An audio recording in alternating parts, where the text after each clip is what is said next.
Dongeng semua banyak dongeng itu. Boleh Kenapa saya Anda tunjukkan satu-satu.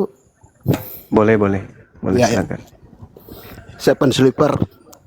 Untuk penonton silakan buka, cari di Google Seven Sleeper. Nabi Apa Muhammad itu? menjiblak. Nah, ntar saya diturunin. Apa pula? Anda menuduh Apa pula menjiblak? kamu takut ya? Kamu takut? Saudara, Ya, kalau silakan. Anda menuduh menjiblak, berarti harus Ya. Anda berikan bukti dong. Ya, Di mana buktinya Nabi ada. Muhammad, di mana Nabi Muhammad menjiblak, kemudian menjiblak dongeng orang iya, Kristen masuk dalam di Al-Quran. mana itu pernah dia lakukan? Itu di Di mana Nabiku pernah melakukan jiplak? Dia buta huruf, dia nggak bisa membaca, dia nggak bisa menulis. Anda mengatakan menjiplak itu dari mana dasarnya? Orang-orang Barat sudah memahami cerita itu, kisah-kisah yang pernah diceritakan oleh Nabi Muhammad itu, dan mereka mengaku itu adalah sejarah. Tapi begitu mereka tahu bahwa ternyata 1400 tahun silam sudah lebih dulu dituliskan dalam Al-Quran, dia membelokkan kemudian, oh itu adalah dongeng. Itu dongeng. Sebenarnya kalau kita berbicara mengenai dongeng, teman, Tuhan turun ke bumi menjadi bayi, nonotnya dipotong, kemudian besar, dia kemudian dibunuh sama ciptaannya, itu dongeng. Tuhan kok dibunuh sama ciptaannya, itu dongeng, Bang. Bagaimana mungkin pencipta langit dan bumi dibunuh oleh ciptaan? Itu baru dongeng. Dongeng itu. Ada Tuhan turun ke bumi, dibunuh, lalu kemudian hari ketiga merangkak keluar dari kubur. Kepada aku telah diberi kuasa. Tuhan diberi kuasa.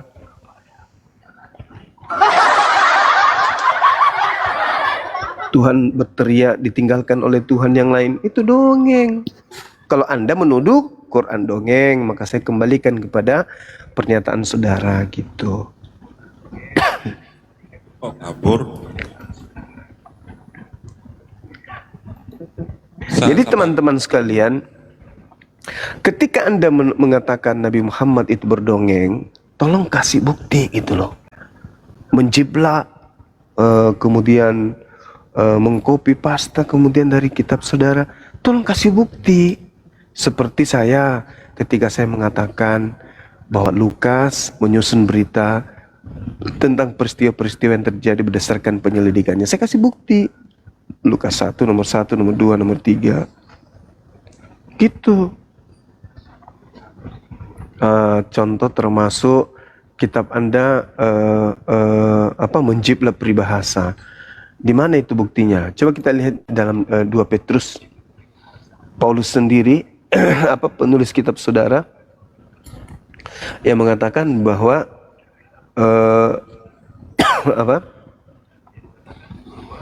benarlah kemudian pepatah yang berkata anjing kembali ke muntahnya dan babi kembali kepada kubangannya. Nah, berarti kitab saudara sendiri yang menerangkan benarlah pepatah atau peribahasa yang berkata. Berarti kitab Anda menjiplak peribahasa. Gitu. Benarlah kata peribahasa, siapa yang menabur akan menuai. Yohanes berapa itu, Bro?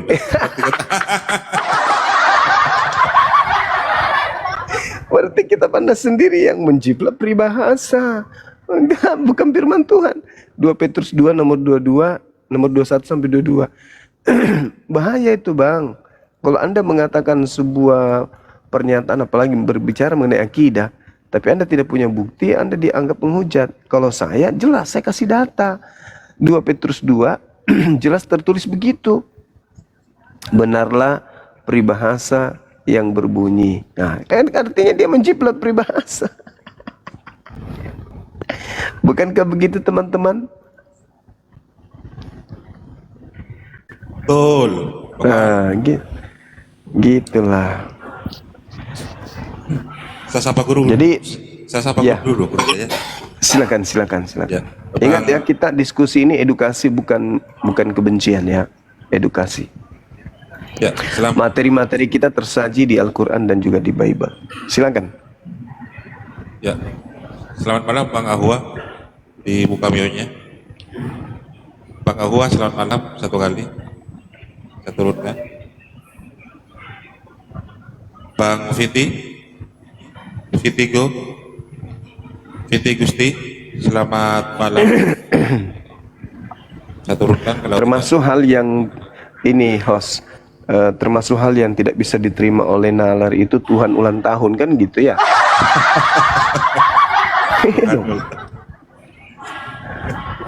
Nggak bisa diterima nalar. Bukan kemudian kita merendahkan menista, nggak bisa diterima nalar kok Tuhan ulang tahun gitu. Gimana nalarnya bisa diterima itu kalau begitu? yang ulta itu makhluk berudah manusia. Bukan Yang ulang tahun kan? iya, yang ulta. Pantas gak disembah itu? Ya gak pantas lah. Iya kan Bang Baal? Kalau mati? Apalagi sampai mati. Ngantuk pun bukan Tuhan itu berudah. Gimana kalau dia matinya hanya sandiwara? Sandiwara doang? Gimana Bang Baal? Sandiwarakah semuanya ini?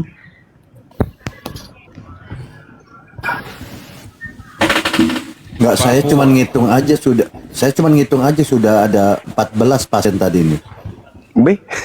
Iya, saya 14 kok. Padahal saya ingin sekali melihat Bang Jumani tumbang gitu loh. Sehingga dikatakan, oh ini Bang Jumani penghujat, congor aja, saya bilang gitu. Tapi nggak ada, saya bilang, aduh nih kasihan sekali. Gitu aja dari saya Bang Juman. Ternyata udah 14 saya hitung Bang Juman. Tumbang semua. Gampang kok. Gampang kok. Silakan Bang Juman. Saya ini Garus Giat host. Ini yang Papua, mungkin yang Papua. Ya, Mau diskusi dengan Bang Juman? Papua Wamena, selamat malam. Papua Wamena, selamat malam Papua. Papua, dibuka mute-nya Papua. Papua. Bang Raja Bintang, syukran. Wen Rain, selamat malam. Aduh, kok jadi berhala semua. Jadi keunggulan agama Islam itu yang kita anut karena Al-Quran yang Allah wahyukan sebagai pedoman. Kenapa? Potensi yang kita miliki sebagai manusia karena adanya akal, kita bisa jadi apa saja. Bisa memiliki keyakinan apa saja, kepercayaan apa saja. Karena potensi kita itu adalah memiliki kehendak bebas. Itulah kita manusia. Tetapi oleh karena adanya Al-Quran, bagi orang yang berakal, maka Allah Subhanahu wa ta'ala menunjukkan jalan yang lurus kepada kita. Kitabun anzalnahu ilaika mubarakul liyadabbaru ayatihi waliyatadzakkaru watazakkara ulul albab. Al-Quran adalah kitab yang Allah turunkan kepada Nabi Muhammad yang penuh berkah supaya manusia menghayati ayat-ayatnya dan orang-orang yang berakal sehat mendapatkan pelajaran. Ya, itulah Al-Quran. Jadi kalau kita berakal sehat, maka kita bisa jadikan Al-Quran itu sebagai pelajaran. Kenapa? Karena Al-Quran itu identik dengan akal. Kemudian di ayat lain Allah Subhanahu wa ta'ala juga menjelaskan kepada kita bahwa Al-Quran itu adalah suatu keterangan yang jelas untuk semua manusia, petunjuk dan pelajaran bagi orang-orang yang bertakwa. Haza bayanul linnas wa hudaw wa mau'idatan lil muttaqin. Itulah ayat suci Al-Quran menjelaskan itu. Makanya tadi di awal saya katakan la ikraha fiddin, tidak ada paksaan di dalam menganut agama Islam. Itu nggak ada paksaan, karena di Islam itu tidak ada yang istilahnya kita melakukan sebuah amalan yang mengada-ngada, yang kita buat-buat sendiri. Tidak ada dasar perintahnya. Kalau di Islam itu apa yang kita lakukan semua ada dasar perintah dan ada dasar larangannya. Karena itulah tidak dipaksakan, udah jelas kok. Udah jelas kok Islam itu maksudnya. Udah nyata kok kebenaran Islam itu. Udah nyata kok orang yang benar dan orang yang salah itu yang mana. Maka tidak ada lagi paksaan. Tidak ada paksaan, semuanya sudah dijelaskan oleh Allah. Wa qulil haqqu min rabbikum. Jadi tidak ada kemudian di Islam itu berat, tidak ada di Islam itu sulit untuk dipahami. Semua sudah diterangkan oleh Allah. Maka tidak ada paksaan untuk itu. Saya kira begitu sahabat-sahabat sekalian. Maka setiap dialog atau diskusi atau debat lintas agama, ya marilah sama-sama kita belajar. Mengambil hikmah, mengambil pelajaran yang ada di dalamnya. Supaya waktu kita ini terisi dengan bermanfaat. Dan yang terpenting jangan lupa follow channel Zulkifli Mabas. Kan gitu. Subscribe channelnya.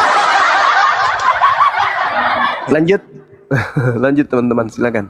Ya, silakan Yakub, dibuka mute-nya Yakub. Silakan. Ya, salam.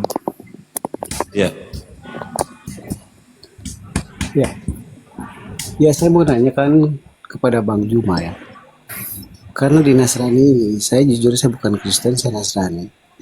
Di Nasrani ini adalah satu pemahaman yang hanif. Tetapi sesuai dengan apa yang dikatakan oleh Isa dan Masihu, beberapa denom kekristenan itu akan banyak dan banyak terjadi yang kami bidatkan. Artinya banyak yang menyelewengkan Isa dan Masihu itu sebagai Tuhan. Sedangkan di kami, beliau adalah sebagai orang nabi.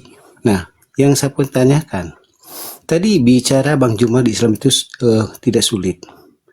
Yang saya juga mau tanyakan, ada beberapa hadis, informasi yang saya dapat, bahwa Islam itu akan ada 70 golongan. Cuman satu golongan yang diterima oleh baginda Nabi Muhammad. Itu yang 69 lagi atau golongan itu denom itu kemana? Itu pertanyaan saya. Terima kasih. Ya, kalau saya ya secara pribadi memahami, karena Nabi Muhammad itu kan diutus untuk seluruh umat manusia. Litubayyina linnas. Di ayat lain dikatakan, Qul ya ayuhan nas, wahai seluruh umat manusia. Berarti umatnya Nabi Muhammad adalah seluruh manusia yang ada pada zamannya dan sampai hari kiamat. Itu umatnya Nabi Muhammad. Qul ya ayuhan nas, inni rasulullahi ilaikum jami'a. Wahai seluruh umat manusia, sesungguhnya aku ini adalah utusan Tuhanmu untuk kepada kalian semua. Berarti umatnya adalah secara umum seluruh umat manusia yang ada pada zamannya dan sampai hari kiamat. Nah, inilah kemudian manusia ini yang dikatakan terpecah menjadi 72 golongan. Gitu abangku. Dan hanya satu yang selamat, yaitu golongan Islam. Itu yang saya pahami. Yang saya tanyakan adalah beberapa golongannya ada di Islam sendiri, seperti Syiah, Ahmadiyah. Sekali lagi, saya sudah menjawabnya. Saya tidak memandang bahwa itulah yang kelompok yang dimaksud. Satu golongan yang selamat itu adalah mereka yang berpegang teguh kepada syariat la ilaha illallah, hukum la ilaha illallah, Muhammad Rasulullah. Semuanya akan selamat. Yang tidak selamat itu adalah umatnya yang di luar daripada kelompok tersebut. Kan tadi di awal saya sudah mengatakan bahwa seluruh umat manusia di zaman Nabi Muhammad sampai hari ini, sampai kiamat, itu adalah umatnya semua. 72 kelompok itu adalah di luar daripada Islam. Hanya Islam yang selamat. Umatnya di luar Islam itu tidak selamat. Gitu bang. Umatnya Nabi Muhammad itu bukan cuma Islam doang. Umatnya Nabi Muhammad itu adalah seluruh manusia yang harus kemudian kepada mereka Islam itu sampai. Yaitu sama Nabi Muhammad dan sama sampai hari kiamat. Itu semua adalah umatnya Nabi Muhammad. Kenapa disebut kafir? Karena mereka ingkar terhadap nabinya, yaitu Nabi Muhammad. Ingkar terhadap rasulnya, yaitu Rasulullah Muhammad SAW. Maka disebutlah orang-orang di luar Islam itu sebagai kafir. Kenapa? Karena tadinya mereka ini diutus Nabi kepadanya bernama Nabi Muhammad, tapi mereka ingkar terhadapnya. Maka 71 golongan di antara mereka ada yang di luar daripada satu golongan ini, yaitu Islam. Bang Juma Umatku. mungkin lupa ya. Mungkin Bang Juma lupa. Baginda Nabi Muhammad itu lahir di abad ke-6 atau ke-7. Artinya, sebagai pemahaman, diksi Islam itu ada semenjak zaman beliau. Nah, bahkan Islam sendiri mengakui nabi-nabi sebelumnya, seperti Musa, Daud, Isa. Dan saat itu belum ada diksi Islam. Yang saya tahu ada diksinya adalah Maslam atau berserah diri. Jadi, untuk seluruh dunia ini, yang saya pahami ini masih debatable. Karena di Injil kami diterangkan situ akan lahir lagi. Muslim Pak, bukan Maslam. Iya, kalau bahasa Aramaiknya adalah Maslam. Pemahaman tentang nubuatan Nabi Muhammad yang saya pahami itu adalah dari Bani Ismail. Seperti Anda ketahui, Bani Ismail kan mempunyai 12 suku besar tersebar di seluruh dunia. Begitupun dengan Bani Israel, sama 12 suku tersebar di seluruh dunia. Nah, maksud dari dunia ini adalah semua dari Bani Ismail, sedangkan kami orang-orang Nasrani untuk Bani Israel yang tersebar di seluruh dunia. Begitu Bung Coba. Jadi gini Bung, ketika kemudian Anda menyebut diri Anda sebagai Nasrani, dalam bahasa Yunani-nya Nasorios, berarti orang-orang yang berasal dari kota Nazaret. Kami Apakah- bukan Nasrani tapi Kristen. Ya, beda. Teguh Firdaus. Waduh. Nah, ini ada saudara Yakub yang mengaku sebagai Nasrani. Nasrani itu kan pengikut Nabi Isa alaihissalam. Nasrani dan Kristen jauh beda. Iya memang, betul. Teguh Firdaus. Waduh. Lihat-lihatlah. Kalau Kristen itu pengikut Paulus. Kalau iya, Nasrani itu pengikut Nabi Isa. Kenapa lari dia? Betul, karena perbedaan kami dengan orang Kristen jelas dalam satu pemahaman, yaitu kami tidak mengakui Isa dan Masih itu disalib, dan kami juga tidak mengakui bahwa Isa dan Masih itu sebagai Tuhan. Beliau adalah sebagai juru selamat kami atau Nabi. Kita bukan Kristen, begitu. Iya, dan itu juga diakui dalam Islam. Cuman ketika orang-orang Nasrani ini datang padanya, kemudian Nabi Muhammad, maka mereka kemudian beriman kepada Nabi Muhammad. Kenapa? Karena Nabi Muhammad mengajarkan kemudian mereka orang-orang Nasrani ini untuk beriman kepada nabi-nabi sebelumnya. Cuman syariatnya ketika Nabi Muhammad itu datang, syariat yang didatangkan oleh Nabi Muhammad itu jauh lebih sempurna daripada hukum-hukum sebelumnya. Nah, bagaimana Anda menyikapi ketika Yesus berkata, mudah-mudahan Anda juga imani kitab tersebut, masih banyak yang ingin aku ajarkan kepadamu, tapi kamu belum sanggup untuk menanggungnya.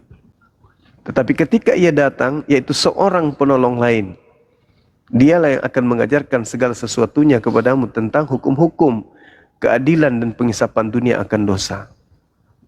Apa yang Anda pahami tentang perkataan Yesus itu? Yang pertama. Yang kedua, hal-hal apa saja yang belum bisa ditanggung oleh Bani Israel kala itu? Begini Pak, kalau Anda mengutip dari Bible, saya kurang percaya, itu debatable. Tetapi kalau Anda mengambil dari suatu Injilnya Yakobus, di mana dikatakan di situ akan lahir lagi dari seorang pimpinan dari Bani Ismail, jelas sekali itu Bani Ismail. Artinya dua jalur Abraham ini adalah sama-sama pemimpin. Isa al-Masih atau Isa dan Masih adalah dari Bani Israel. Artinya untuk kaum Israel. Baginda Nabi Muhammad untuk Bani Ismail. Beliau untuk kaum Bani Ismail yang tersebar di seluruh dunia karena mempunyai 12 suku yang besar.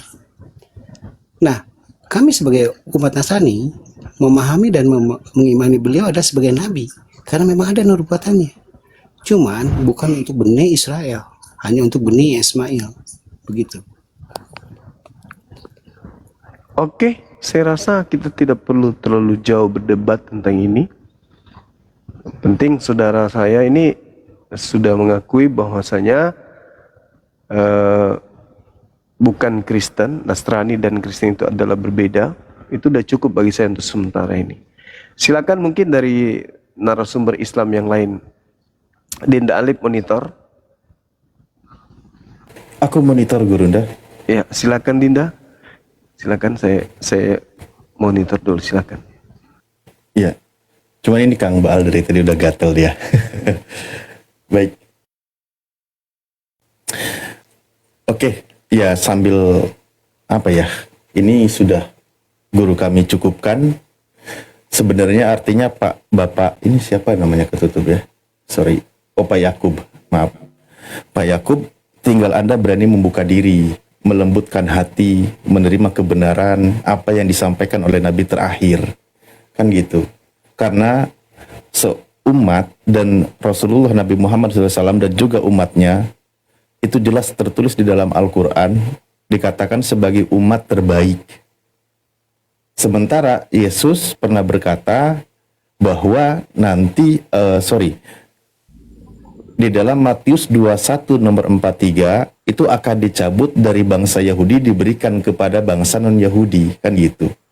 Nah, memang kami sering bertanya sama teman-teman Kristen, coba seandainya teman-teman Kristen bisa mengklaim nubuatan Yesus ini, mana predikat sebagai umat terbaik dan menjalankan hukum Tuhan di sana? Kan selama ini belum ada, belum kami menemukan jawabannya.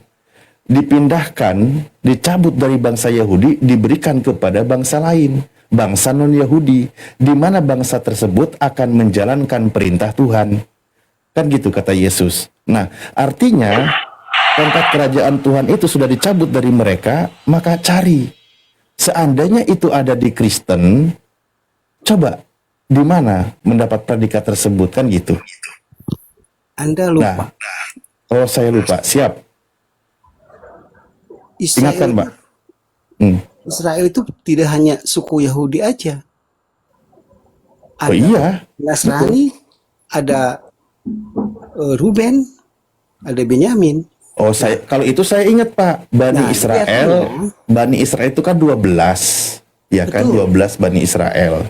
Nah, Betul. hak istimewa itu dicabut dari mereka. Kan gitu. Diberikan kepada bangsa lain. Kalau Anda mengutip dari Bible, saya sepakat itu debatable. Tapi saya tidak mengimani Bible, saya mengimani Injil. Di mana di Injil dikatakan keselamatan datang dari bangsa Israel. Artinya bagi kami, nabi kami terakhir adalah Isa dan Masihu. Baginda nabi. Saya juga percaya, Pak. Nah, artinya, untuk Bani Israel, Isa Al-Masih itu nabi yang terakhir. Kan ditutup. Makanya dia berkata, risalah kenabian untuk Bani Israel ini sudah ditutup, dicabut, diberikan kepada bangsa yang lain. Kan gitu tadi saya bilang. Nah, di sini makanya kita cari gitu. saya ingatkan juga kepada Anda, ingat ya. Oh, ingat lagi, siap. Yesus Kristus itu belum meninggal. Beliau masih ada di langit. Betul. Dan nanti datang lagi di akhir zaman. Sesuai dengan apa yang dinubuatkan oleh baginda Nabi Muhammad. Jadi artinya pemimpin akhir zaman adalah Isa Al-Masih atau Isa dan Masihu yang akan memimpin. Saya sepakat dengan diksi Muslim itu kekhalifahan karena tidak ada lagi batasan negara saat itu. Nah, disinilah satu literasi dari Injil kami yang memang menyatakan demikian. Kalau Anda mengutip dari Bible, saya tidak percaya karena itu tidak saya imani. Begitu, Loh, kan tadi saya sudah bilang, Pak, justru malah Bapak kan menguatkan. Makanya kalau Bapak menguatkan dan bahkan Bapak menerima kebenaran Nabi terakhir, yaitu Nabi Muhammad SAW, apa alasan Anda menolak? Menolak untuk mengikrarkan gitu loh. Karena baginda Nabi Muhammad itu Nabi terakhir dari Bani Ismail. Berbeda. Iya. Artinya dua pemahaman berbeda. Karena Bani Ismail sama 12 suku, Bani Israel juga sama 12 suku. Jadi sama-sama Nabi terakhir. Nah, inilah yang satu pemahaman yang harus Anda duduki dulu. Oke, baik. Ketahui, begitu. Baik. Anda, Pak Yakub, percaya kalau Yesus atau Isa Masihu itu memang diutusnya hanya untuk Bani Israel? Ya, sepakat. Sepakat. Berarti Anda tidak termasuk. Kenapa? Lah kan tadi Bapak sudah sepakat. Dia itu hanya untuk Bani Israel. Begini Alif, orang-orang Nasrani Siap. yang ada di Asia Timur ini semuanya harus ada tarunan Bani Israel. Kebetulan kami dari suku Ben yang memang lari dari misionaris yang lari ke Jawa. Jadi orang-orang Nasrani itu harus ada Bani Israel. Oh, Cuma Anda bagian ada darah Israelnya ya? Dari kedua belah suku itu ya? betul, bahkan banyak juga rekan-rekan kami yang saya tahu kayak Billy, Jordan itu mereka dari sana juga, dari turunan. Tapi mereka juga masih dengan Baik. imannya yaitu Yahuda. Baik, terima kasih. Benar kata Al-Quran kalau gitu. Seperti tadi yang saya sebutkan, di dalam surah Ali Imran ayat 110, Bismillahirrahmanirrahim, kuntum khairu ummatin ukhrijat linnas, ta'muruna bil ma'ruf, wa tanhauna 'anil munkar, wa tu'minuna billah. Nah, itu jelas ya, Nabi Muhammad SAW itu dan umatnya diberikan gelar predikat sebagai umat terbaik. Nah, di ayat terakhir bunyi kalimatnya, walau amanu ahlul kitab, walau amanah ahli kitab, seandainya para ahli kitab itu beriman, itu baik bagi mereka. Nah, minhumul mu'minun, sebagian dari mereka banyak beriman menerima kenabian Rasulullah, wa aksaruhumul fasikun, sayang sekali kebanyakan dari antara mereka itu fasik, menolak. Ya contoh, ya seperti yang sekarang ini, tapi itu kan hak Anda, kami cuma menyampaikan dari kitab kami, kan gitu ya. Anda berusaha ya tetap memilih mengkultuskan kesukuannya kan gitu. Padahal Nabi terakhir itu tidak membawa lagi tentang kesukuan. Betul, dia itu dari Bani Ismail. Nabi yang terakhir karena terhubung nasabnya kepada Nabi Ibrahim alaihissalam kan gitu. Tapi ketika dia diutus, misal di surah As-Saba ayat 28, 26, 28 di situ katakan Bismillahirrahmanirrahim, wa ma arsalnaka illa kafatan linnas. Tidaklah aku mengutus engkau wahai Muhammad kecuali untuk seluruh umat manusia. Nah, seluruh umat manusia. Sementara tadi Yesus sendiri hanya untuk Bani Israel. Bahkan dia kan berkata, tapi saya tidak bisa mengutip dalil lagi karena Anda tidak percaya dengan Bible. Anda punya kitab sendiri, gitu. Iya, yang saya menggarisbawahi nas di sini adalah Bani Ismail berlakunya, bukan nas untuk Bani Ishak. Inilah beberapa pemahaman. Karena di kami pun nubuatan tentang baginda Nabi Muhammad itu jelas ada, makanya kami mengimani. Bahkan saat beliau masih hidup, beliaulah yang melindungi kaum kami. Karena sebagai pemahaman dari tradisi kami, istri pertama baginda Rasulullah adalah seorang Nasrani yang Hanif. Jadi inilah suatu pemahaman yang menjadikan suatu literasi bagi kami bahwa baginda itu memang untuk Bani Ismail. Itu pendapat, iya. Tapi beliau orang yang pertama kali mengikrarkan dua kalimat syahadat. Sayyidah Khadijah itu wanita dan orang pertama yang mengikrarkan dua kalimat syahadat. Itu poinnya di situ, Pak. Poinnya di situ. Karena memang inilah Nabi yang terakhir. Kalau Anda memang mengaku benar-benar Nasrani, memiliki banyak kitab, tentu Anda paham sejarah bagaimana banyak dari kalangan bangsa Yahudi, mereka datang berbondong-bondong ke tanah Arab untuk menanti Nabi yang terakhir. Menantikan Nabi yang terakhir. Karena nanti akan terbit di sana. Kan gitu. Bahkan di dalam Ulangan 32 juga nomor 3 kan juga dijelaskan kan gitu ya. Dan seterusnya kan. Nah, tapi di antara mereka yang datang ke sana, ada salah satu tokoh yang karismatik yang di dalam Islam disebut sebagai dia Rabi Yahudi, Abdullah bin Salam. Dia banyak pengikutnya. Yang lain tahu bahwa ini Nabi terakhir ternyata bukan dari suku mereka. Nah, karena bukan dari suku mereka, mereka banyak menolak. Dan ketika Abdullah bin Salam karena memang hidayah hingga padanya, pengikutnya pun berbalik gak mau. Karena apa? Karena dia itu bukan dari suku mereka, kan gitu. Jadi memang masih fanatik tentang kesukuan. Dan kalau kita lihat memang ajarannya untuk Bani Israel rata-rata, kan gitu. Tidak untuk seluruh umat manusia. Nah, tapi memang sudah ketentuan dari Tuhan bahwa nanti akan ada nabi yang terakhir diutus untuk seluruh umat manusia, gitu.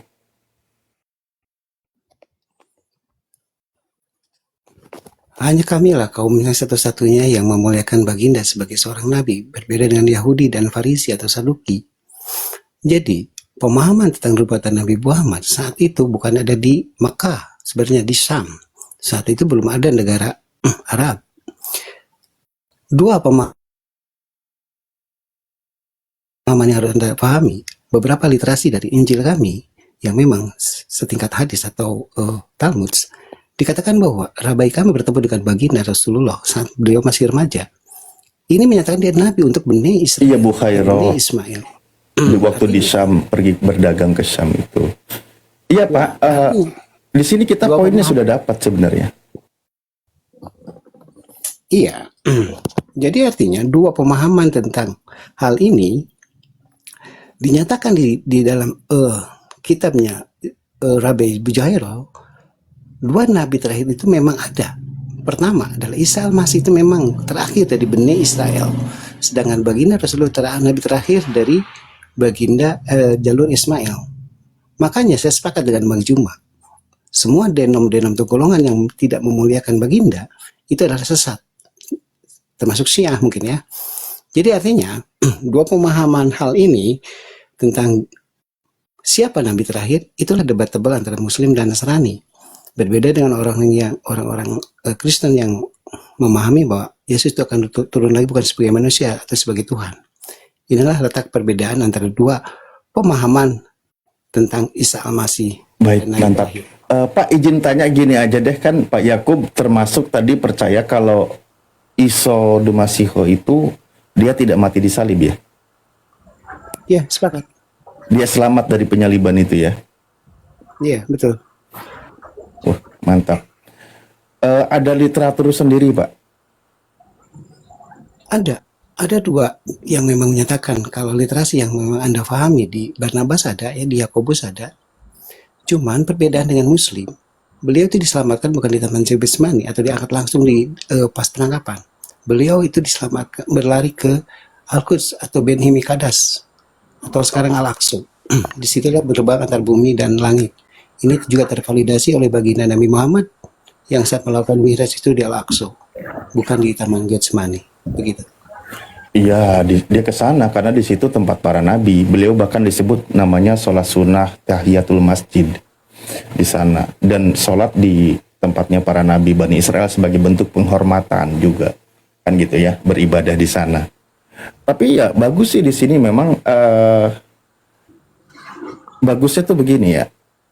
Ada ternyata ketika Al-Quran menyebutkan Bismillahirrahmanirrahim wa ma qataluhu wa ma salabu walakin syubbiha lahum. Poinnya adalah innaladina khatalafu fihi la fisyakim minhu. Sesungguhnya orang-orang itu berselisih tentang berada di dalam keraguan-raguan tentang siapa yang disalib itu. Ketika Al-Quran menyebutkan demikian, ternyata ada yang mengaku sebagai pengikut Yesus atau Isa, itu memang mengakui dia itu tidak disalib.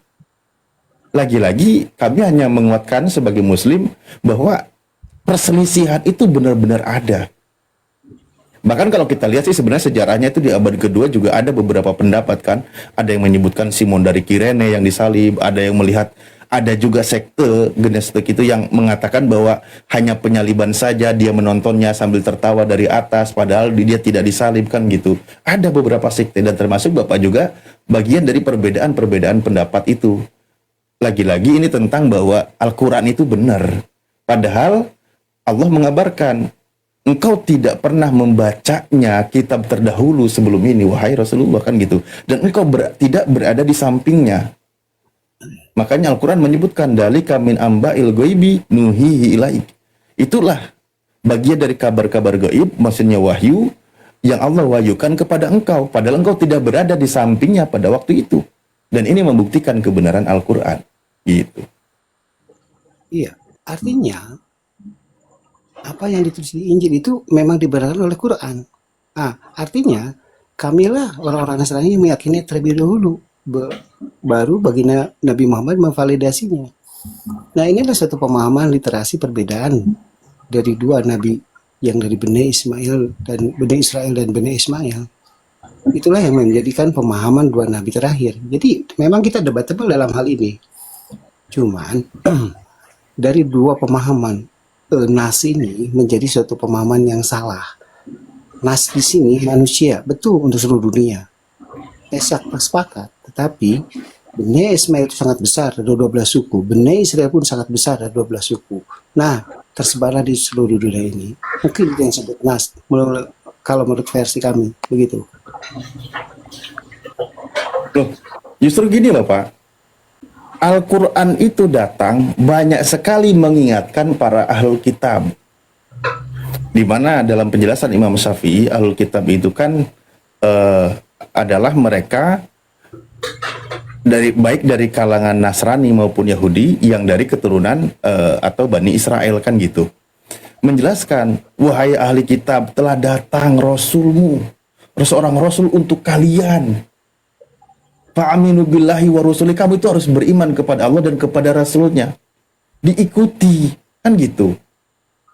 Tapi ya tentu ini kabar, sebuah informasi tentang kebenaran. Bahkan Al-Quran akan menyebutkan bahwa ya'rifunahu kama ya'rifuna abnahu. Mereka itu mengenal loh tentang Nabi yang terakhir ini sebagaimana mereka mengenal anak-anak mereka sendiri. Jadi sangat familiar untuk Nabi terakhir. Makanya terima itu Nabi, kan gitu.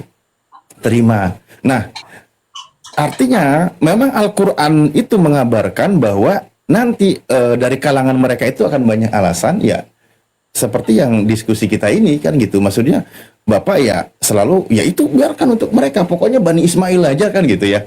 Karena Anda masih fokus kepada kesukuan ketika tadi Anda mengaku bahwa Anda pun masih ada darah dari ke-12 Bani Yakub gitu kan, Bani Israel itu kan gitu. Ya di sini susahnya. Ini cuma membuktikan kebenaran Al-Quran saja kan gitu Pak.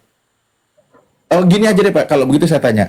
Menurut Anda Pak yang mengaku sebagai Nasrani, pendapat Anda kalau Kristen itu termasuk apa Pak?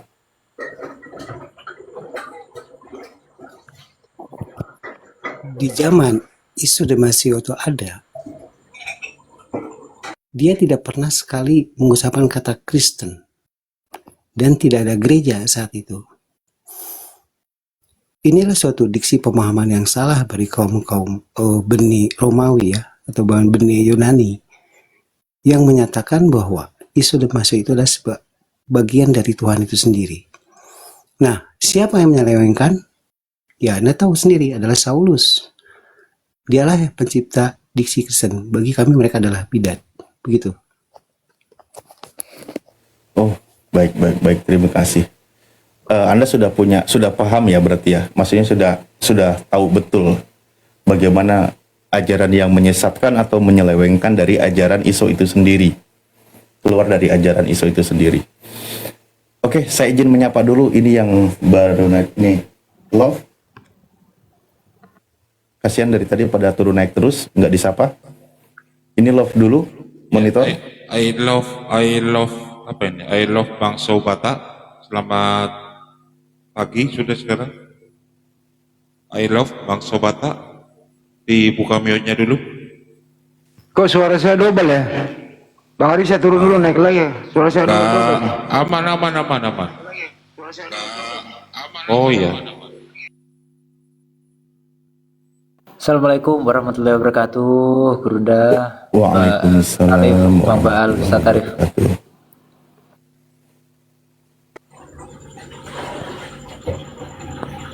Iya Bang.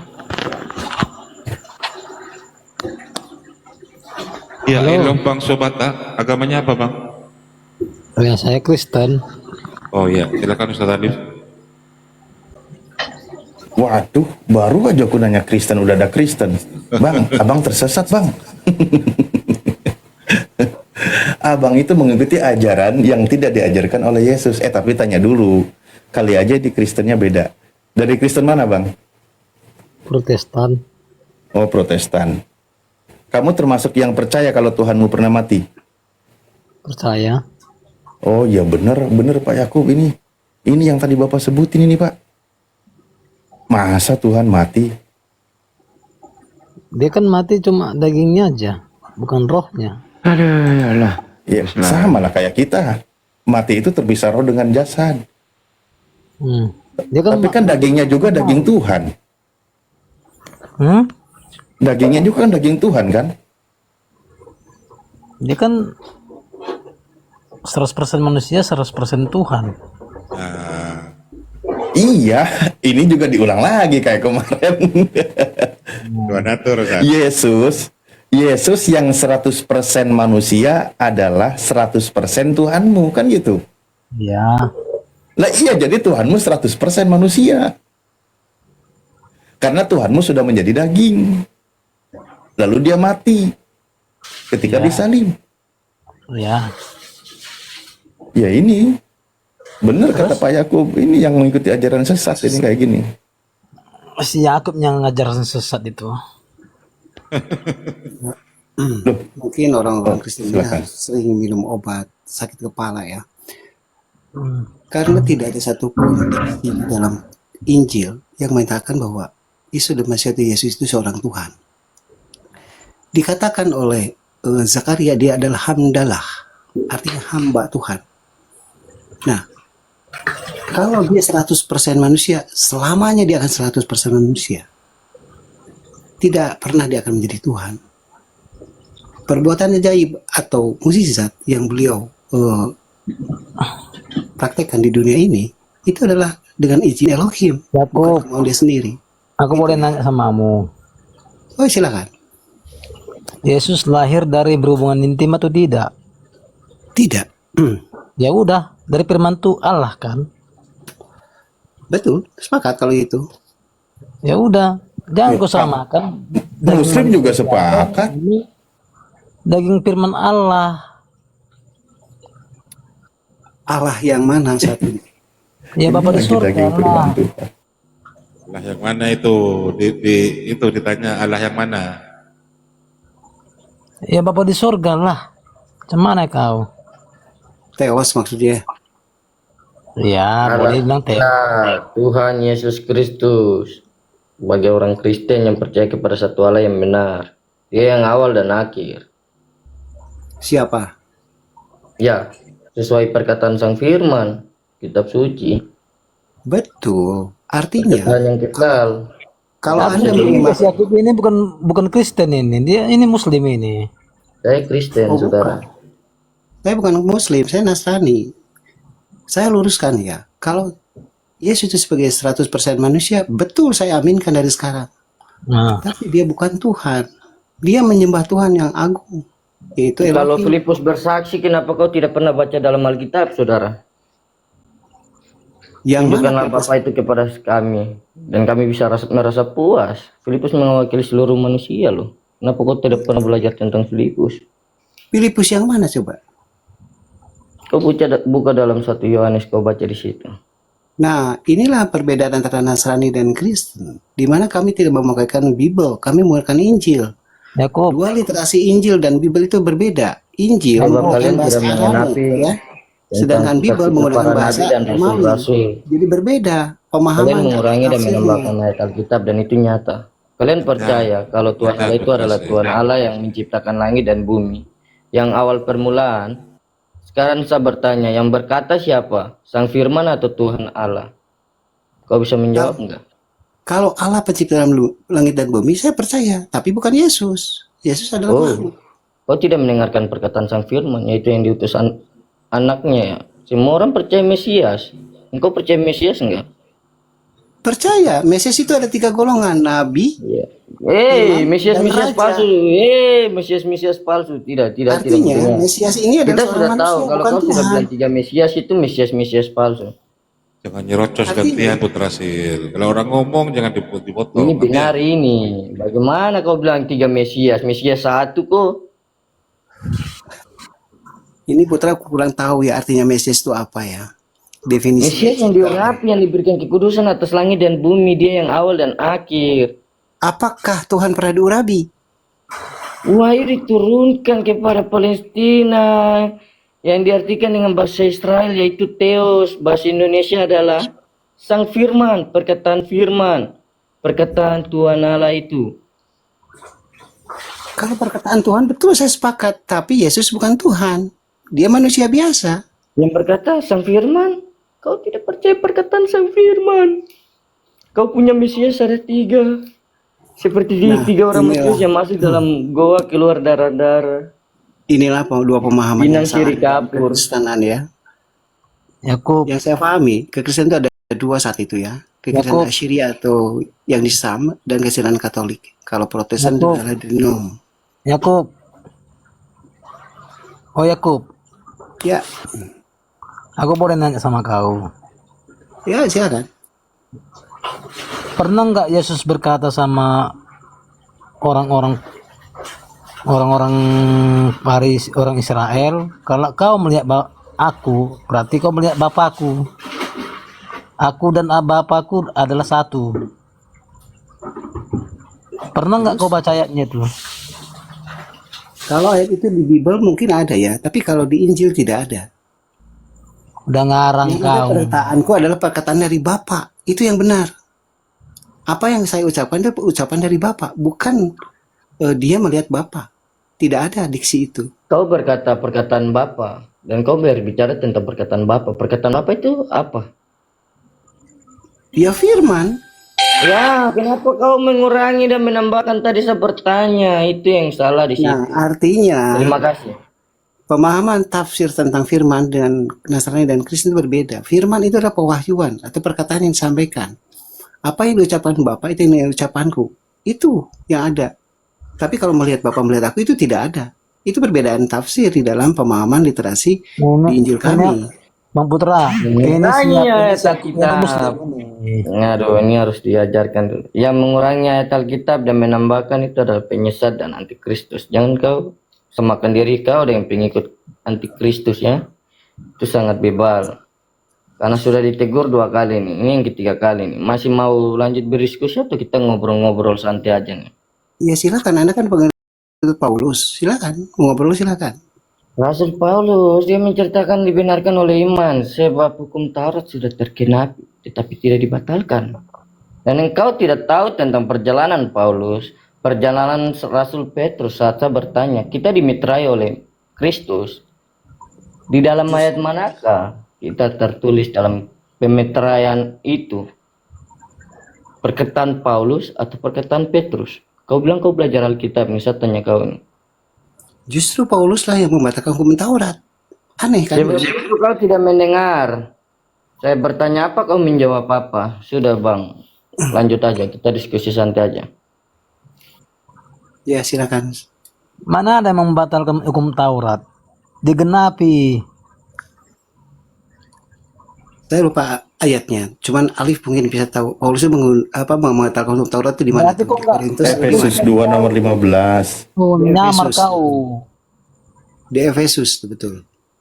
Kamu baca Efesus tuh. Kau nggak Kristen kau, Muslim kau. Ngarang kau tuh. Saya Kristen. Kau ini Aku Nasrani. menghakimi saya dengan apa yang tidak terlihat sebab Allah dengan Allah itu berbeda. Si Yakub ini bukan Kristen. Dalam bahasa Indonesia, tetapi kalau Aku memang Palestina bukan Kristen, aku Allahnya Nasrani. itu pakai bahasa mereka, yaitu Allah. Kalian mengerti nggak? Woi, orang Indonesia sedikit dong. Nah, diksi Allah itu loh untuk orang Islam, ya. Orang Nasrani itu bilangnya Elohim atau Eloa. Jadi Anda jangan mencampur adukan pemahaman. Bukan Tuhan Anda Yesus? Belum sadar-sadar juga nih orang-orangnya. Tuhan bilang kita belajar mengasihi di seluruh bangsa. Kalian mayoritas enggak? Kenapa? Kau tidak terima dari saudara kamu punya pembicaraan gitu. Padahal kalian tahu loh, hati kalian tahu, tapi kalian nggak mau kalah gitu. Sebab iblis ada di tengah-tengah kalian, dia akan mencuri perkataan firman berulang-ulang. Tapi kalian Karena nggak bagi kami kaum Nasrani, Yesus Kristus itu adalah nabi, bukan Tuhan. Itu perbedaan kamu dengan saya. Kalau kau percaya di nabi, kenapa kau tidak menghadapi perkataan sang firman? Dari setiap rasul-rasul, nabi-nabi yang dibenarkan, kenapa kau tidak menghadapi perkataan sang firman, baru kau menghadapi perkataan manusia untuk berbuat dosa? Sebab pada ayat Alkitab mengatakan seperti demikian. Banyak orang yang mengusir setan demi namaku, itu mereka diusir. Itu saya tidak buka Alkitab, tapi yang saya masih ingat-ingat seperti begitu, saudara. Sebab saya juga masih belajar. Iya, silakan. Itu kan tafsir Anda yang diangkat dari Ya, Bible. sebab Dan perkataan saya juga tafsir sang firman dari adalah Injil. kekal, bagaimana aku mau melupakan, sebab itu baik. Nah, disinilah pemahaman orang-orang Kristen tentang Nabi yang dipercaya sebagai Tuhan, bahkan mengenal satu diksi Roh Kudus. Pemahaman yang lari. Iya, inilah dua dua denom di dalam kekristenan yang memang menyatukan pemahaman secara berbeda. Ada yang menyanyi Dwi Tunggal di mana Roh Bapa dan Roh Anak. Orang Katolik adalah Roh Bapa, Roh Kudus dan Yesus. Nah, inilah menjadi suatu denom di dalam pemahaman orang-orang Kristen tentang salah kaprah, tentang ajaran-ajaran yang diambil dari kitab suci Injil. Mungkin Anda harus banyak belajar ya. Silakan rekan-rekan Muslim, saya Saya mau mempertanyakan nama Tuhan kita. Teslah iman saudaramu dan engkau. Saudara, Tuhan kamu siapa saudara? Yang sekarang yang kamu percaya. Ya Elohim. Elohim. Kalau saya, Tuhan saya, Allah saya, Tuhan kita, Yesus Kristus. Bapa, Anak, dan Roh Kudus. Dan kau mencari di Israel ya selama ini ya. Terima kasih. Ini maksudnya kalau putra Tuhannya 3, kalau Pak Yakub Tuhannya 1. Nah itu bedanya. Pribadi dari Tuhan. Jangan kau mengurangi, itu tidak terpisahkan. Sebab itu mempunyai kuasa yang sangat dahsyat. Ya begitu saudara, itu yang saya belajar. Sebab semua rasul-rasul yang kita para nabi semua percaya kepada satu Allah yang benar ya. Tahu ini kalian dari denom-denom mana saya juga nggak tahu. Iya, ngakunya 1, tapi di dalamnya ada 3. Catatan sang firman aja kalian mengurangi, itu yang saya juga ada pikir-pikir. Ibaratkan kau bilang kau punya cewek 1 padahal ada 3 gitu loh. Kau punya kasih itu begitu besar, bukan cewek. Kau samakan Tuhan dengan manusia, apapun yang ada di dunia di bawah sini nanti kau terkutuk. Coba aku tanya Bang Yakub dulu. Bang Yakub izin tanya Bang Yakub. Bang Yakub, Yesus atau Nabi Isa itu orang mana Bang Yakub? Ya orang Israel yang bersuku Nazaret. Oke. Terus Nabi Isa atau Yesus itu menggunakan bahasa apa untuk pengajarannya? Sehari-hari beliau berbahasa Aramaik atau berbahasa Suryani. Aramaik. Ya? Oke. Kitab Anda, pedoman Anda bahasa apa? Aramaik. Aramaik, kitabnya Aramaik. Putra, Yesus orang mana Putra? Ya, sesuai kelahirannya. Biar cepat kelar Putra, jawabannya Yunani gitu. Orang Yahudi, kebenaran datang dari Yahudi. Terus kitabmu bahasa apa Putra? Ya, bahasa Indonesia. Sebab itu ada yang dikurangi. Dan yang mengurangi itu akan mendapatkan apa yang mereka tulis. Sebab perkataan sang firman itu kekal. Ya udah beda jauh sama Pak Yakub kalau gitu. Dalam Alkitab jangan cari tempat lain. Sebab engkau tidak akan mendapatkan hal yang engkau pikir itu berbuat jahat saya pikiran kau itu. Menyebut nama Tuhan dengan sembarangan. Udah beda jauh. Yesus itu orang Nazaret, dia berbahasa Yunani, berbahasa Aramaik. Kitabnya Bang Yakub bahasa Aramaik. Yesusmu bahasa orang Yunani, berarti bahasa kitabnya Yunani soalnya. Kami mengikuti mengikuti bahasa ibu. Kalau mama kami bahasa Indonesia lah isi kitab kami. Iya, Mama Yesus orang mana? Iya, Bang. Mama Yesus orang mana?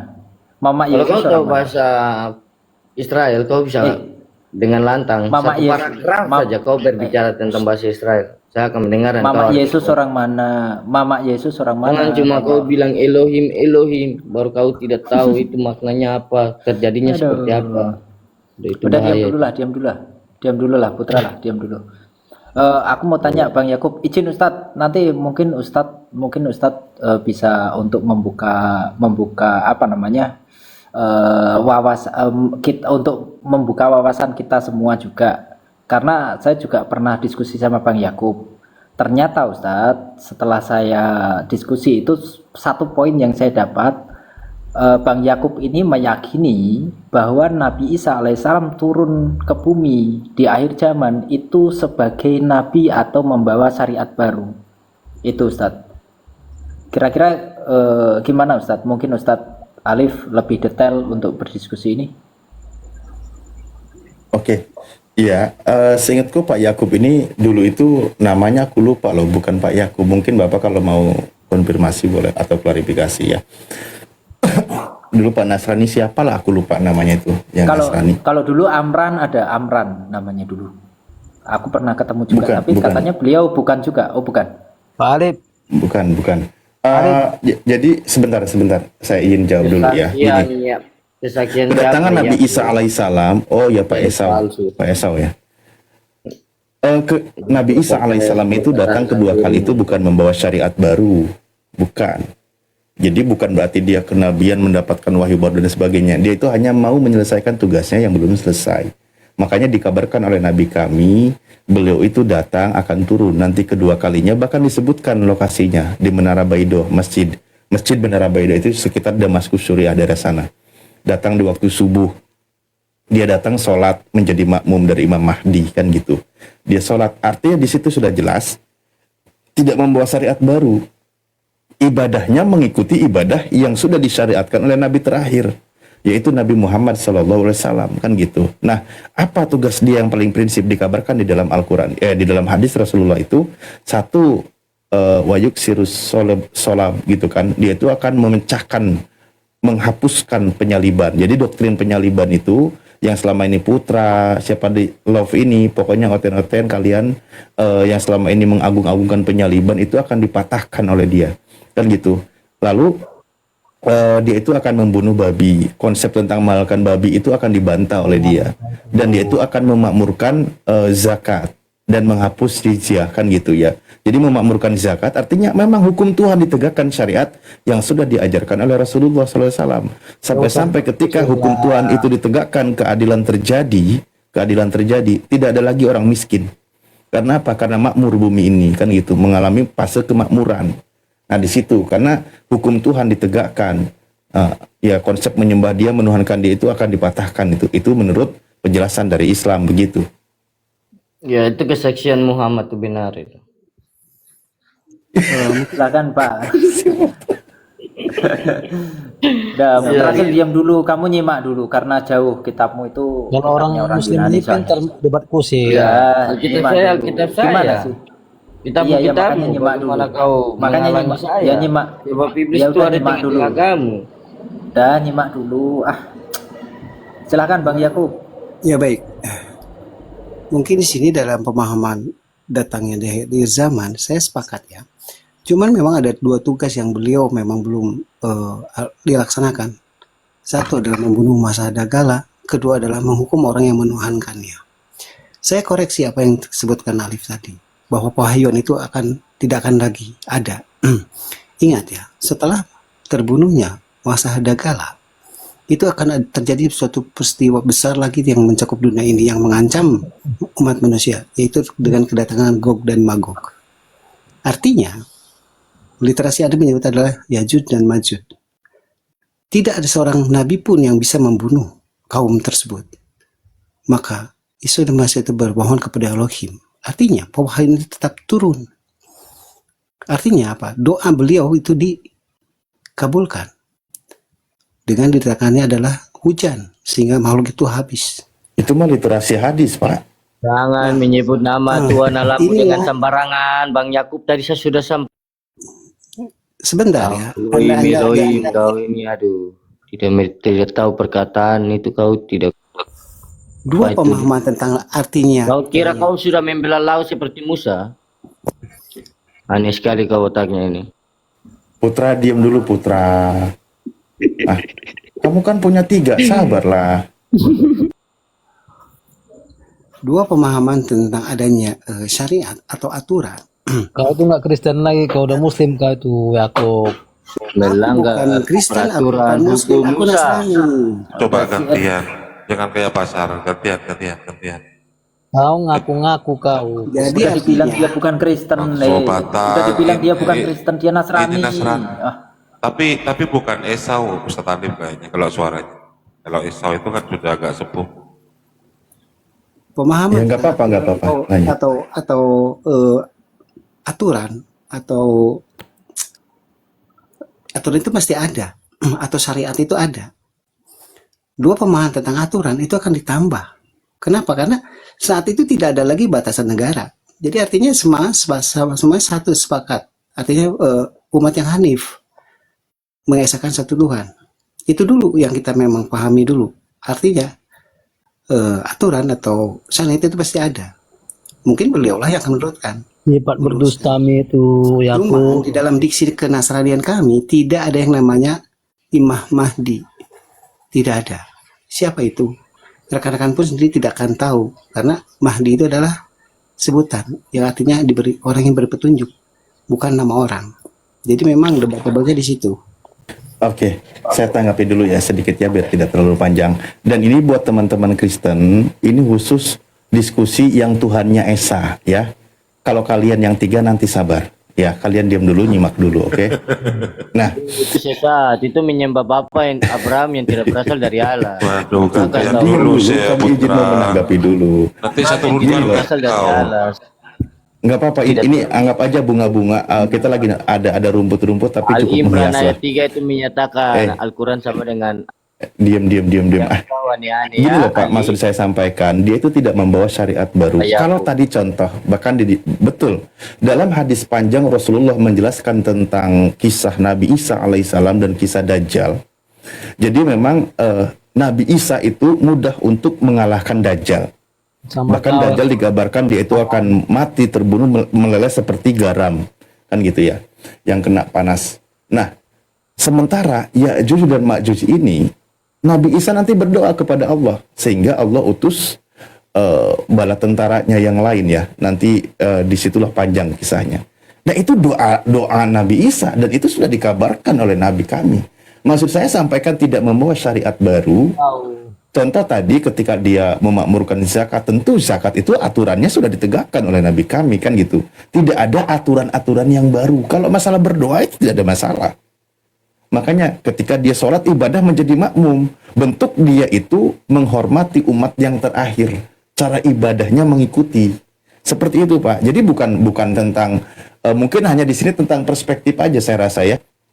Maksud tentang syariat baru itu kan dia itu kan nanti contoh ketika dia datang diutus, Al-Quran menyebutkan waqafaina ala asarihim dan seterusnya. Jadi Allah teruskan jejak Nabi Musa, mengutus Nabi Isa, dia membawa kitab Injil dan seterusnya. Nah, membawa syariat baru itu kan dia menyempurnakan, menggenapi ada yang direvisi dari syariat Nabi Musa, Nabi sebelumnya, kitab Torah Musa, kan gitu. Nah, yang ini enggak nanti. Syariat yang sudah terakhir ditutup oleh Rasulullah tidak dirubah oleh beliau. Justru beliau ketika nanti datang mengikuti syariat yang berlaku. Karena Rasulullah SAW itu syariatnya berlaku untuk seluruh umat manusia. Begitu. Terus tadi apalagi ya berkaitan dengan ini saya rasa udah cukup sih atau kalau kelewat mohon maaf. Kalau zakat atau perpuluhan bahasa sekarang itu dari zaman Isa dan Masih juga sudah ada. Cuman prakteknya diselewengkan oleh orang Kristen di mana pendeta lah yang menerimanya. Sebenarnya perpuluhan itu untuk orang-orang miskin. Itu kan syariat baru, itu aturan lama yang memang diambil lagi oleh Baginda. Dua hal inilah yang menjadi perbedaan literasi yang memang syariat atau aturan. Kita bicara bahasa Indonesia biar paham oleh orang Kristen ini ya. Aturan inilah yang memang akan ditambah, ada penambahan. Saya yakin ada. Kenapa? Semua manusia itu sama. Tidak ada lagi yang menduakan Tuhan. Bahkan orang-orang yang memenuhankan beliau, Isa atau Yesus itu sudah dihukum. Nah, dua pemahaman tentang yang Anda sampaikan tidak ada pahuyan, itu kami sanggah. Kenapa? Saya sepakat. Isu Masihat Yesus itu berdoa kepada Elohim dan dikabulkan. Nah, inilah menjadikan pemahaman kami bahwa Isa Al-Masih itu adalah Nabi terakhir sebelum dia menikah dan wafat sebagai manusia seperti biasanya. Begitu. Oke. Kalau seorang nabi yang wafatnya terakhir, ya saya tidak masalah, tidak keberatan itu Pak. Karena beliau nanti wafatnya memang mendekati kiamah gitu loh. Hari kiamat. Setelah tugasnya selesai, kan saya bilang tadi. Jadi membunuh Dajjal gitu kan. Terus setelah Ya'juj dan Ma'juj dan kematian Nabi Isa terakhir itu bahkan itu untuk orang-orang yang beriman. Jadi kan nanti itu fasenya itu manusia banyak beriman sebagaimana Nabi Isa beriman dan Allah sebelum terjadinya kiamat Allah wafatkan mereka dengan meniupkan angin yang begitu segar. Jadi wafatnya itu bukan mengalami siksaan pedih. Setelah itu orang beriman hilang semua termasuk Nabi Isa, tinggal sisalah orang-orang yang tidak beriman, contoh tadi si Putra gitu kan, misal kalau masih hidup sampai nanti dan seterusnya. Nah, orang-orang kafir inilah nanti yang akan merasakan hari kiamat gitu. Seperti itu gitu loh, Pak. Jadi ya kembali lagi sebenarnya begini ya. Ada hadis Rasulullah SAW itu yang begitu jelasnya ketika Rasulullah sampaikan bahwa apakah kalian adalah orang-orang yang bingung seperti bingungnya Yahudi dan Nasrani, kata Rasulullah. Dipertegas, laqad ji'tukum biha baido'a naqiyah. Aku telah datang membawa untuk kalian syariat yang putih dan bersih, yang tidak dicampuri lagi, kan gitu ya. Nih, walau kana Musa hayyan ma wasi'ahu ilat taba'in gitu ya, dalam sebuah redaksi hadis. Seandainya Nabi Musa alaihissalam itu hidup sekarang, maka tidak diperkenankan baginya kecuali harus mengikutiku. Tuh, yang membawa hukum yang terutama saja seandainya hidup sejaman dengan Rasulullah, pasti dia akan menjadi pengikutnya. Kan gitu. Nah, itu sebenarnya begitu, Pak. Kalau dalam perspektif Islamnya, tapi kan Anda punya pandangan tadi sendiri, yaitu silahkan. Ya, kami hanya menyampaikan versi bagaimana ajaran Rasulullah SAW. Ajaran yang putih bersih ini dan terjaga sampai hari kiamat dipelihara, termasuk kitab sucinya, Al-Quranul Karim, karena memang dijamin oleh Allah, dan itulah aturan ajaran yang terjaga seandainya ada Nabi. Makanya, saya kembali kepada ayat Al-Quran biar tidak terlalu jauh. Makanya Al-Quran di situ disebutkan ya, ini indahnya ayat Al-Quran di dalam surah Maryam, di dalam surah Maryam ayat 30 kan, wa ausoni bis solati waz zakati madum tuhayya. Nabi Isa alaihissalam itu mendapatkan perintah tapi dengan kalimat wasiat dari Allah. Wa ausoni, dan Allah mewasiatkan kepada aku, tapi di situ mananya perintah. Ternyata itu juga nanti berlaku untuk beliau. Untuk apa? Melakukan sholat dan membayar zakat, menegakkan aturan zakat. Di dalam surah Maryam kan, wa ausoni bis sholati waz zakati madum tuhayya, selama aku hidup. Nah, kedatangan nanti beliau kedua kali ya begitu. Tentang zakat sudah dijelaskan, dilakukan dulu oleh siapa itu perpuluhan dan sebagainya. Loh, sekarang kan udah berantakan, Pak, aturannya. Dan ingat, saya bilang tadi, syariat yang baru ini itu lebih menyeluruh aturannya. Kan itu kan tentang perpuluhan aja bahasannya. Sebenarnya ini kalau saya singgung tentang perpuluhan, ketika disinggung masalah zakat, di dalam Islam, ketika masalah hasil dari pertanian, dijelaskan oleh Rasulullah SAW. Jadi ketentuannya tuh begini, ketika kita menanam satu tanaman padi, misal contoh padi nih, ketika kita menanam dan tidak memerlukan biaya, modal, pupuk, lain obat dan sebagainya, maka zakatnya itu harus 10%. Itu aturan Islam, sebagaimana juga aturan yang lain. Tapi ketika kita menanam itu, tanam-tanaman itu, lalu memerlukan biaya, pengairannya pakai biaya, perlu biaya ini dan itu, obat-obatan, maka zakatnya setengahnya dari 10%. Itu zakat tanaman, Mbak. Dan itu makanya syariat yang sempurna itu ada. Belum lagi nanti zakat apa? Emas dan perak dan seterusnya. Artinya ketentuan aturan-aturan yang sudah sempurna itu adalah di dalam Islam. Jadi dia tidak bawa syariat baru. Nah, Nabi Isa alaihissalam, wa ausoni bis sholati waz zakah madum tuhayya, gitu, Pak. Dia itu mendapatkan wasiat dari Allah dengan bentuk perintah untuk menjalankan selama dia hidup, mendirikan sholat dan membayar zakat dan menegakkan hukum zakat itu nanti. Gitu. Iya. Kalau masalah zakat atau perpuluhan, yang menyelewengkan itu adalah orang-orang Kristen. Orang Yahudi, Nasrani itu masih melakukan.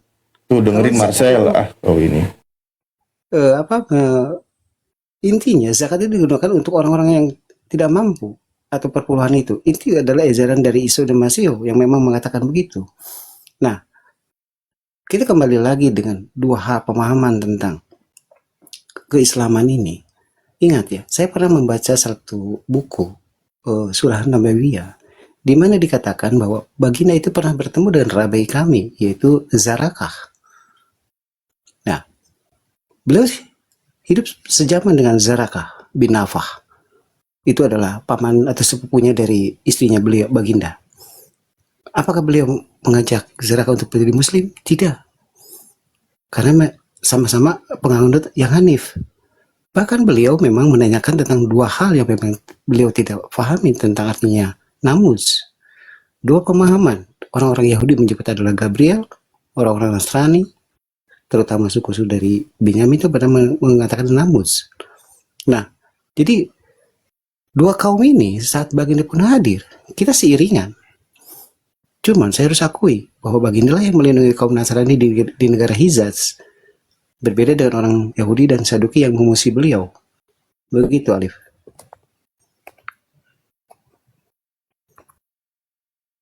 Ya, Warokah bin Nawfal. Mungkin tadi dalam bahasa Persia Anda itu ya. Betul, itu paman Rasulullah.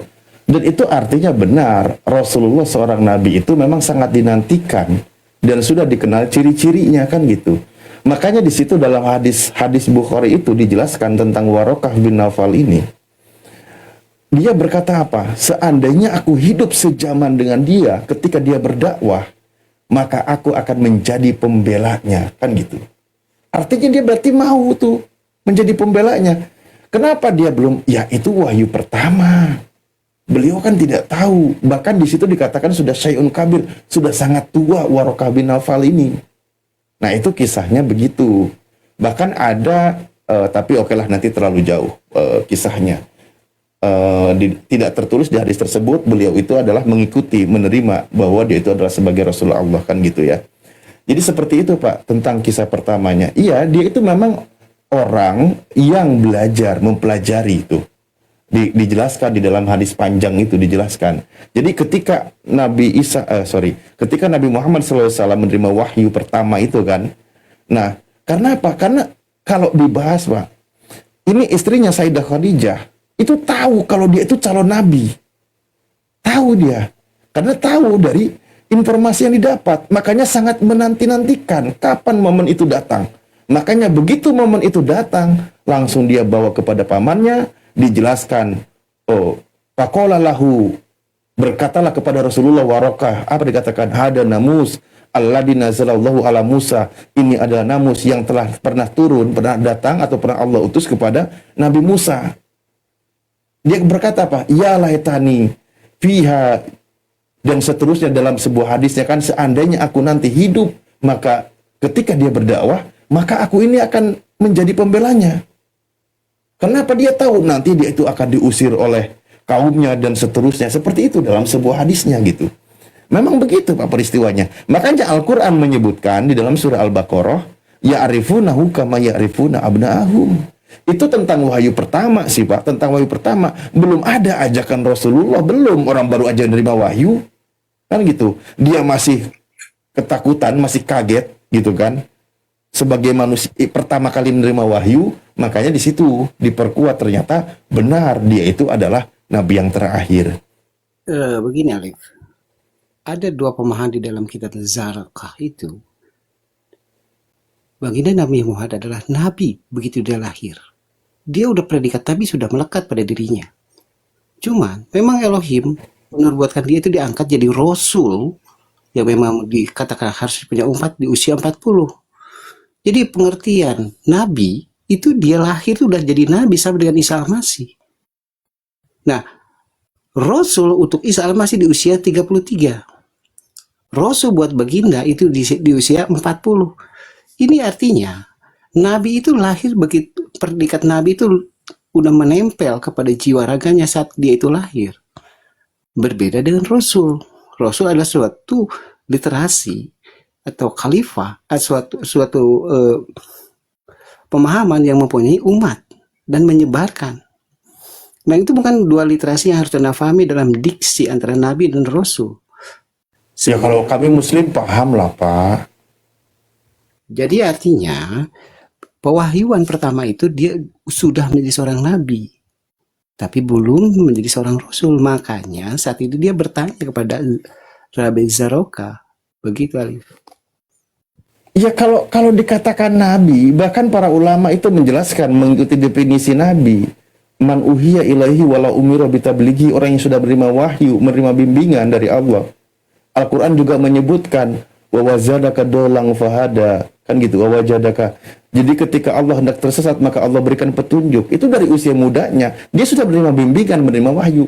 Statusnya nabi.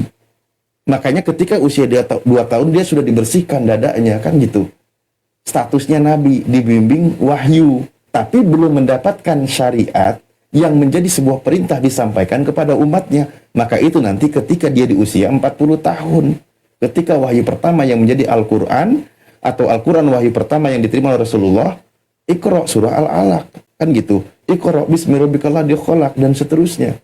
Nah, itu kalau masalah tentang baru dia menjadi seorang rasul. Begitu. Apa itu? Wahyu yang dia terima, tapi tugasnya disampaikan kepada umatnya. Makanya ketika wahyu pertama itu, jadi Waraqah bin Naufal itu dalam sejarah hadisnya, di wahyu pertama 5 ayat surah Al-Alaq, dengan surah berikutnya contoh Al-Mudassir, dijelaskan beliau itu sudah apa? Meninggal dunia. Karena baru di wahyu pertama. Rasulullah aja masih bingung, masih dalam kondisi keadaan di mana ini karena vakum masa wahyu. Kurang lebih ada yang menyebutkan 2 tahun kalau nggak salah, saya kalau nggak lupa.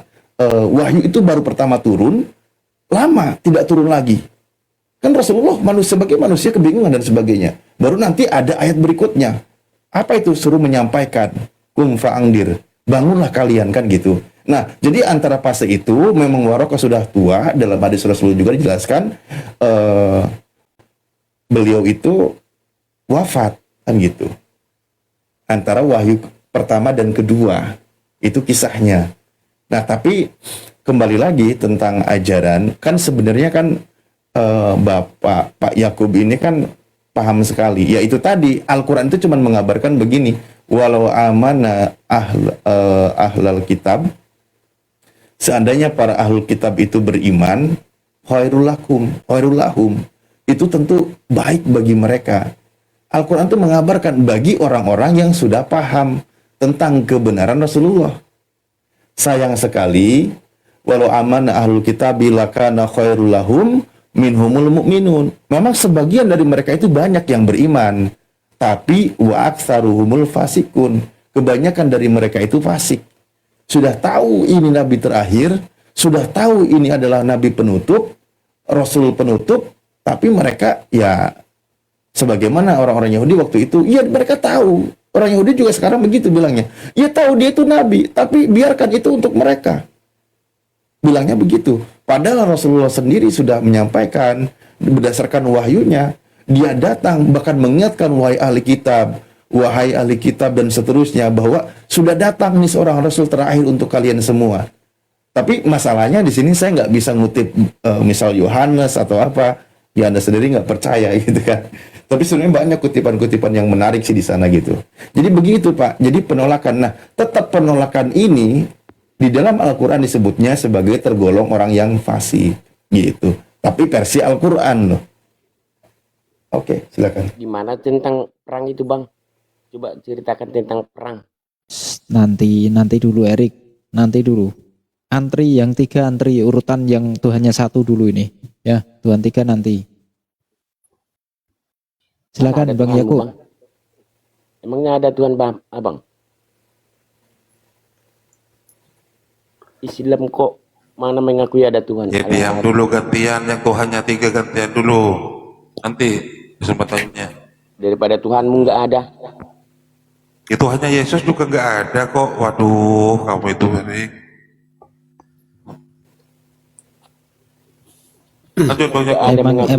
Emang susah kalau sama orang-orang perusak ajaran Nabi ini, memang susah ini.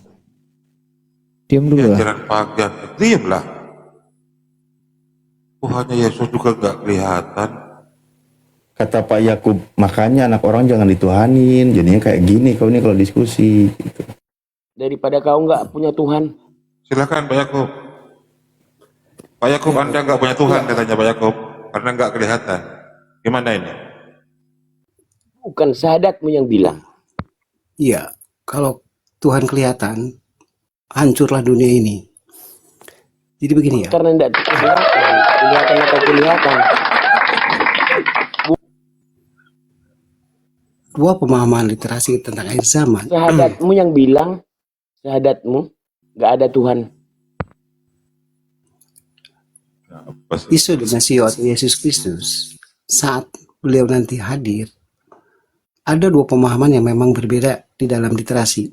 Anda menyebut dari beberapa kutipan Quran yang memang saya kurang paham ya, karena belum belajar banyak.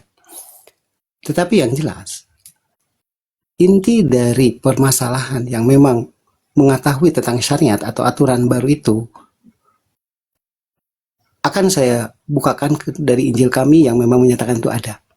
Cuman mungkin belum waktunya ya. Dua hal ini. Nah itu yang saya nanti-nanti Pak. Bagus biar kita dalilnya Bapak tuh ngeluarin dalil-dalil. Keren. Iya loh Pak Yakub, kita mau tahu juga seperti apa yang Anda pegang untuk pedoman gitu loh. Makanya Ya, tadi kan Alif ya. ketika dia bilang nanti begini, Nabi bisa begini. Oh itu mah udah dijelasin sama hadis kami. Hebat berarti Rasulullah kan gitu. Dan saya menantikan yang lain-lainnya gitu loh sebenarnya. Nggak apa-apa Pak. Serangan orang. Nggak apa-apa kan kita maksudnya berbeda-berbeda ya memang kita berbeda kan gitu ya, nggak ada masalah. Yang penting kita diskusi aja ngalir. Artinya kalau Anda mengutip dari pemahaman Yahudi, itu Anda jangan berharap ada satu orang Yahudi pun yang mengakui baginda. Karena mereka stop sampai Musa. Isa Al-Masih atau Yesus Kristus. Itu mereka tolak. Apalagi baginda. Nah, ini yang menjadi satu pemahaman dasar saat Nabi terakhir itu banyak kaum Bani Israel di Hijaz. Itu mereka menantikan. Betul, saya sepakat. Tetapi bukan dari kaum kami, bukan dari kaum Israel, tetapi dari kaum Ismail. Nah itulah menjadikan penolakan.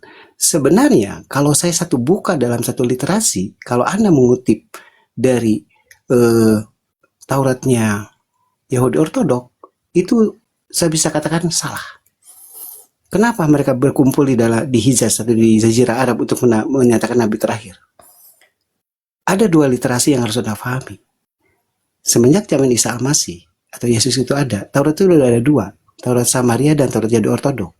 Kalau Anda menyalin dari Taurat Yahudi itu tidak pernah ada nubuatan tentang Nabi baginda Nabi Muhammad dan Isa Al-Masih.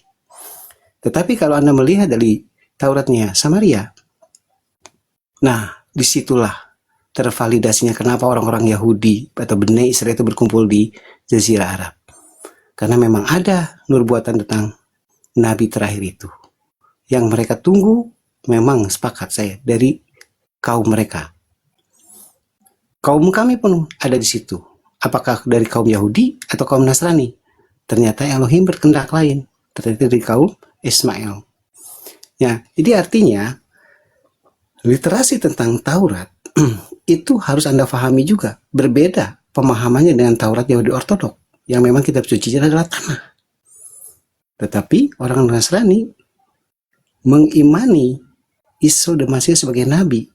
Bahkan Anda sendiri yang menyatakan bahwa Isa Al-Masih adalah seorang musadik, membenarkan apa yang benar dan mengkoreksi apa yang salah.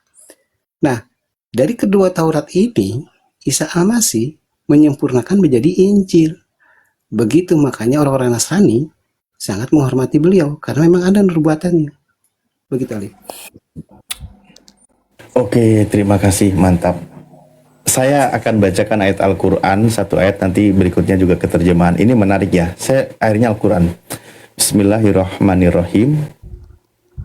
Pertama di surah Al-Ma'idah ini ya, saya sampaikan dulu, surah Al-Ma'idah, surah kelima ayat 12, itu tentang bagaimana kisah Bani Israel dan keturunan-keturunannya, kan gitu ya. Berikutnya, karena informasi sudah datang, maka di dalam ayat 13 dikatakan Bismillahirrahmanirrahim, fabima naqdihim misaqahum la'annahum wa ja'alna qulubahum qasyiyah yuharrifunal kalima amma wadihi. Tetapi karena mereka melanggar janjinya, kami kutuk mereka dan kami jadikan hati mereka keras membatu. Mereka suka merubah kalam Allah dari tempat-tempatnya, dan mereka sengaja melupakan sebagian dari apa yang telah diperingatkan kepadanya. Dan kamu, wahai Muhammad, senantiasa akan melihat kehianatan dari mereka, kecuali sedikit di antara mereka yang tidak berkhianat. Maka maafkanlah mereka dan biarkanlah mereka. Sesungguhnya Allah menyukai orang-orang yang berbuat baik. Wa minal ladina qalu inna nasoro akhadna misaqahum panasu haddam mimma dukiru bih al-ayah. Dan di antara orang-orang yang mengatakan sesungguhnya kami ini orang-orang Nasrani, ada yang telah kami ambil perjanjian mereka, tetapi mereka sengaja melupakan sebagian dari apa yang mereka telah diberi peringatan dengannya. Maka kami timbulkan di antara mereka permusuhan dan kebencian sampai hari kiamat. Dan kelak Allah akan memberitakan kepada mereka apa yang telah mereka kerjakan. Jadi ada kisah dari Bani Israel, ada kisah dari Nasrani, mereka melanggar perjanjian, mereka berkhianat, terjadi permusuhan antara mereka yang mengaku sebagai pengikut Nabi Isa, dan itu permusuhan terjadi sampai hari kiamat. Makanya terakhir saya sampaikan di sini, di sinilah dikabarkan, ya ahlal kitab, wahai para ahli kitab, qad ja'akum rasuluna yubayyinu lakum katsiran mimma kuntum tukhfuna minal kitab wa ya'fu an katsir. Qad ja'akum minallahi nuru wa kitabum mubin. Hai ahli kitab, sesungguhnya telah datang kepadamu Rasul kami menjelaskan kepadamu banyak dari isi Alkitab yang kamu sembunyikan dan banyak pula yang dibiarkannya. Sesungguhnya telah datang kepadamu cahaya dari Allah dan kitab yang menerangkan.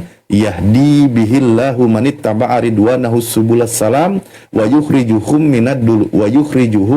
minad dulumati ilan nur bi'idnihi wa yahdihim ila siratim mustaqim.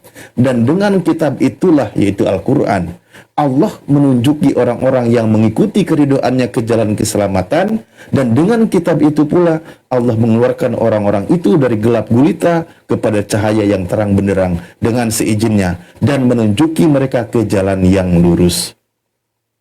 Laqad kafaral ladina qalu, baru nanti ke sini ke bawahnya sekte-sekte yang menuhankan Nabi Isa alaihissalam. Nah, di sini jelas. Jadi yang tadi Bapak jelaskan, ya benar kata Al-Qur'an. Terjadi peristiwa penyelewengan, perubahan dan lain sebagainya. Ada juga mereka itu akan terjadi permusuhan. Dan ketika Rasul terakhir datang mengingatkan kepada mereka, ya seperti yang sekarang lah kita lagi diskusi. Begitu Pak Yakub. Masya Allah, keren ya teman-teman ya. Ini diskusi yang enak didengar kayak gini dan kita punya edukasi juga ya. Nanti kalau kita mau dagelan lagi nanti kalau sama Marcel ya, itu dagelan nanti. Silakan Bang Yakub.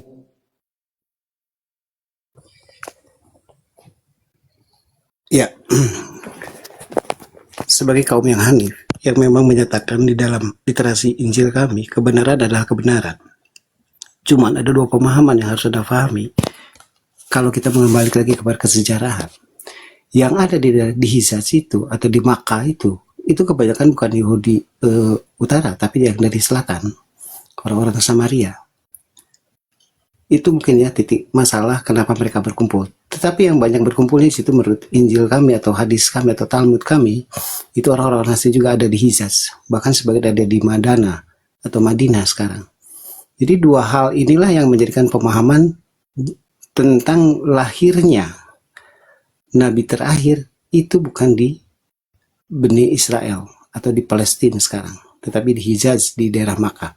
Jadi perbedaan antara pengakuan dan keimanan ini mungkin kita tipis, karena dua pengakuan bagi kami sebagai pacuan adalah Abraham, bapak para nabi yang mempunyai dua putra, Ismail dan Ishak. Itulah menjadi literasi dari Injil kami.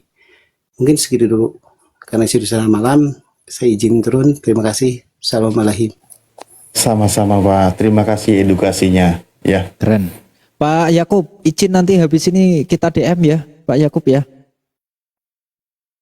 Saya DM Pak Yakub ya, izin ya. Saya kemarin minta itu loh. Kirimkanlah itu apa yang buat pegangan Pak Yakub itu. Ya Ustadz ya, Ustadz Alif. Iya, aku juga dulu pernah minta gitu ya sama Pak Isau, tapi ya gitu. Kemarin sih katanya beliau mau kasih sih Ustadz. Kemarin katanya mau kasih soalnya. Bang Marcel, selamat malam Bang Marcel. Nah ini baru kita dagelan ya teman-teman ya. Nah ini antrian langsung loncat, antrian yang Tuhannya 3, Marcel. Bang Marcel. Bang Marcel. Bang Marcel. Wah, pingsan. Dah. Marcel pingsan. Belum juga. Aduh. Oke teman-teman ya, poinnya apa? Poinnya tadi setelah kita dengarkan poin diskusinya apa yang disampaikan Ustadz Talib itu luar biasa, Masya Allah, bahwa Nabi Isa alaihissalam turun ke dunia atau turun ke bumi di hari akhir nanti itu untuk mengikuti syariat dari Nabi Muhammad SAW, karena Nabi Muhammad SAW adalah utusan dan pembawa syariat yang terakhir. Ya, itu poinnya. Tapi kalau Bang Yakub itu masih meyakini bahwa Nabi Isa nanti membawa syariat baru. Itu poin perbedaannya ya teman-teman.